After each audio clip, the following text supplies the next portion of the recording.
This video is brought to you by Dr. Kristen R. Bromley's Guitar Method Book Series and Online Music Academy. Hi, I'm Dr. Kristen Bromley. Welcome to my online academy. It's so great to have you joining me here in these online lessons. It's a Technique Tuesday, so I'm throwing out a technique tidbit in this lesson. For this lesson, I'm going to go over one of my favorite finger picking patterns for 4/4 time. So let's just go ahead and dive right in. I've got it written up here on the board. Now, if you haven't seen any of these lessons before or aren't familiar, the letter P represents the thumb. The index is represented by the letter I, M for middle, and A for ring. So these letters come from Spanish. They also overlap with French and Italian. Those are the first places that guitar was played and existed. So that's why those letters are what they are, instead of it being like a T for thumb and an R for ring.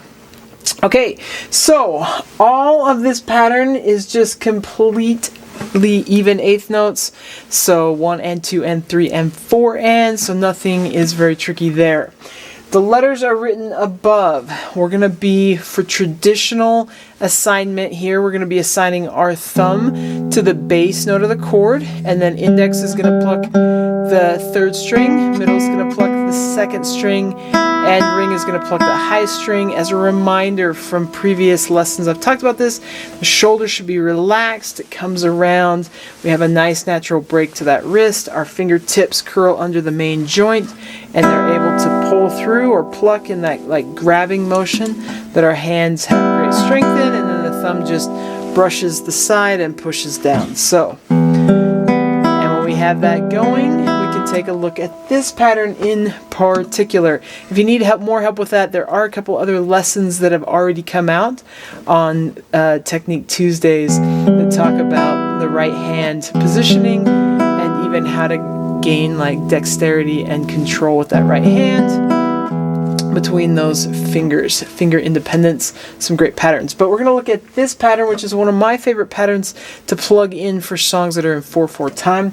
This one goes thumb, index, middle, index, ring, middle, index, ring. As I've often explained with any kind of finger picking pattern, it's great to learn that on E minor first because we don't have to worry about the left hand.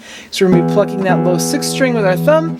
And then the strings that we're plucking with index, middle, and ring, we don't have a finger on anyway. The only two strings that we put fingers on, we aren't plucking. So we can just kind of relax that left hand and go thumb, index, middle, index, ring, middle, index, ring. So P, I, M, I, A, M, I, A. You can just kind of get that going. Comfortable with it, then you can speed it up. So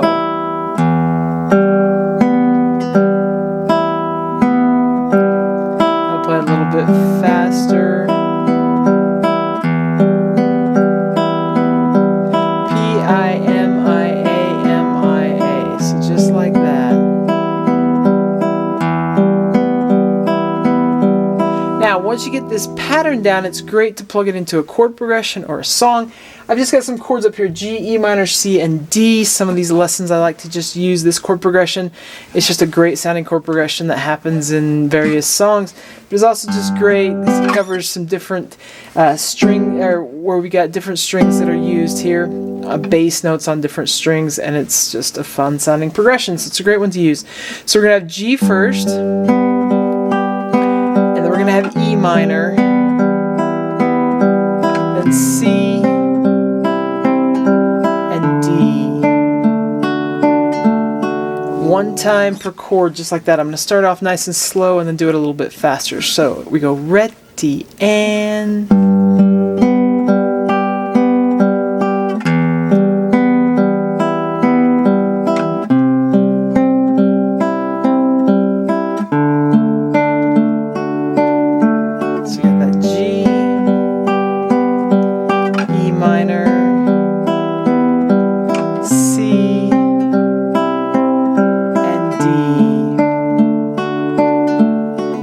I, M, I, A, M, I, A.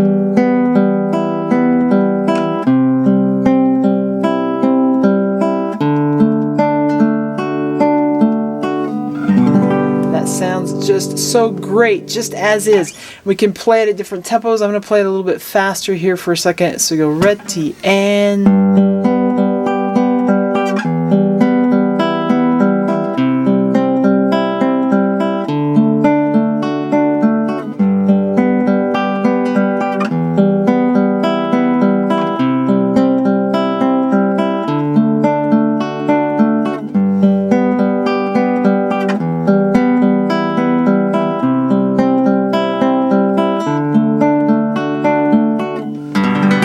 So that's how that sounds. Now, I'm going to look at a couple variations or talk through a couple variations. One is, instead of plucking just with the middle finger, so P-I-M, we can actually pluck with middle and ring there. P-I, middle and ring go together. P-I-M-N-A together, and the rest of the pattern stays the same. So thumb, index, middle and ring together, index, ring, middle, index, ring. P-I-M-A-I-A-M-I-A.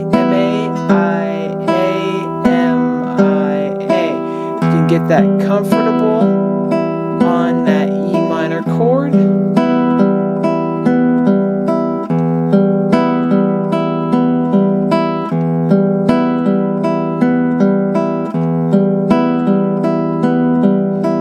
Plug it into the chord progression. So G, E minor, C, and D. We're going to go ready and G, E minor, C, and D, G, E minor, C, and D.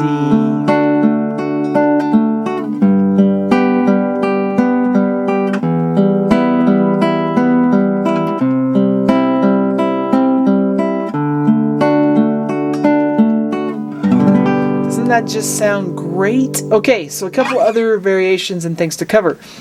One of the reasons that I love this particular fingerpicking pattern is a lot of times we'll play songs where there's 2 chords per measure.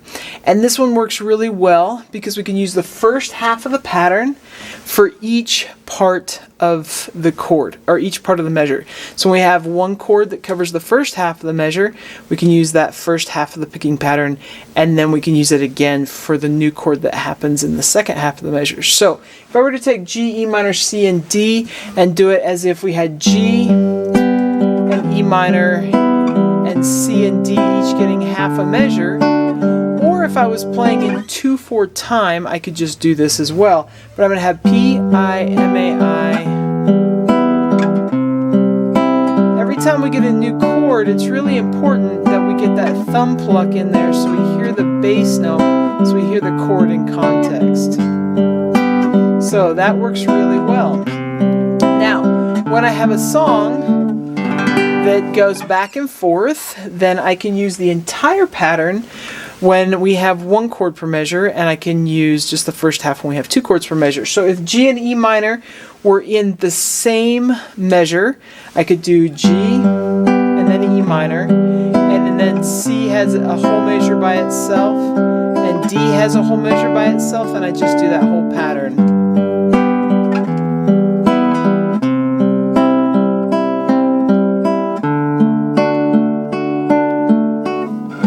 Simple as that.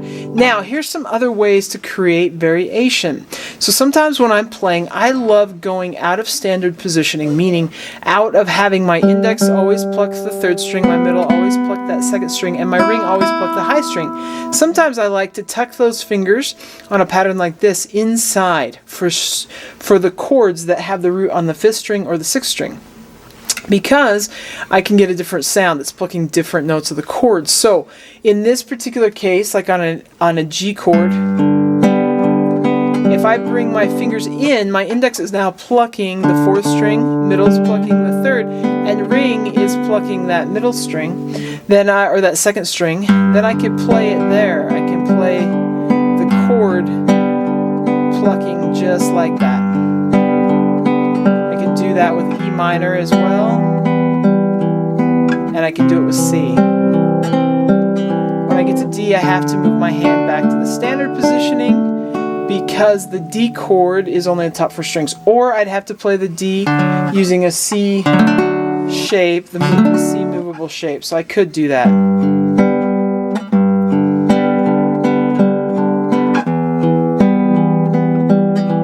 So I got the C, and then I'm up to D. That would be an option if I wanted that particular sound. But I can also jump back, and that's completely fine as well.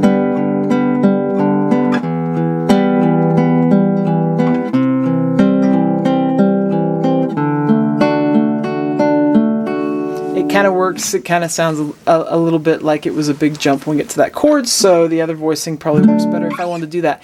But what I like to do a lot of the time is to do the first half of the pattern on those inside strings and then move my fingers for the second half of the pattern.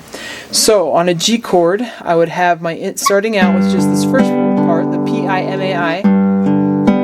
I would play on those inside strings, P-I-M-A-I. So my index is plucking the fourth string, middle the third, and ring the second. And then for the A-M-I-A, I jump to the higher string. So I'm back to standard position, where my index plucks the third, middle plucks the second, and ring plucks the high. So for that G chord, I get this movement, which I think sounds nice.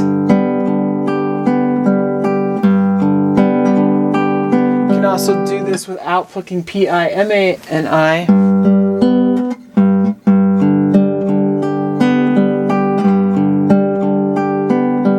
A lot of times with that one,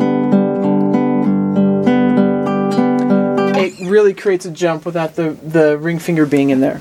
Now, if the chord lasts for more than one measure, I can do the whole pattern between each one. So I can start by doing it on the inside where my index is plucking fourth, middle is plucking third, and ring is plucking the second. And then in the next measure I can skip to the higher one where my index is plucking the third, middle the second, and ring the top. And I love that sound when the chord lasts more than one measure. I just love that.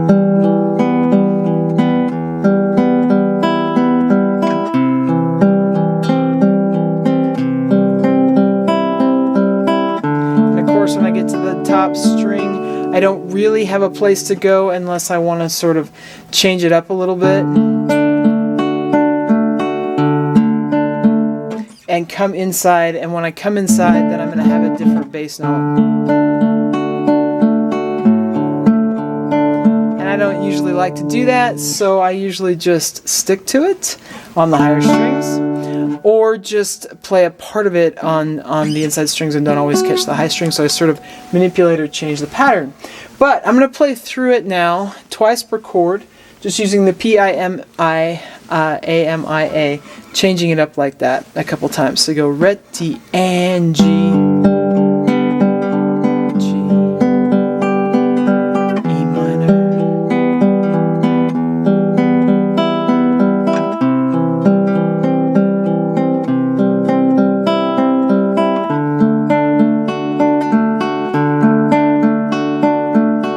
back. Now with the D, I could again choose to use a different voicing, just like that. So I could change it up a little bit, or just sort of improvise something.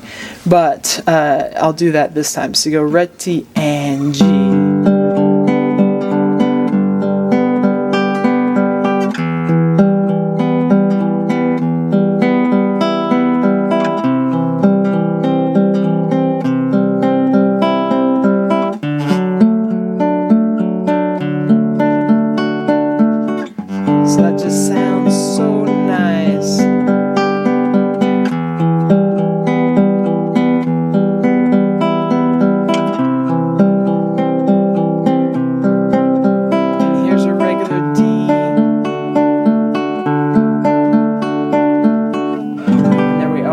I'll do it with this other one again, splitting it up.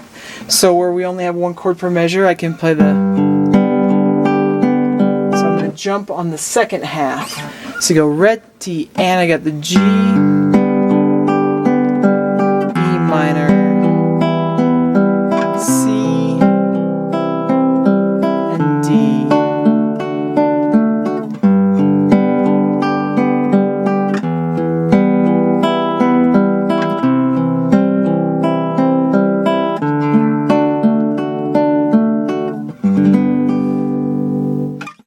Okay, so I hope that helps. Super fun pattern that can be used in a lot of different songs that are written in 4/4 time. Can work for a lot of different chords, and it's got some fun variation.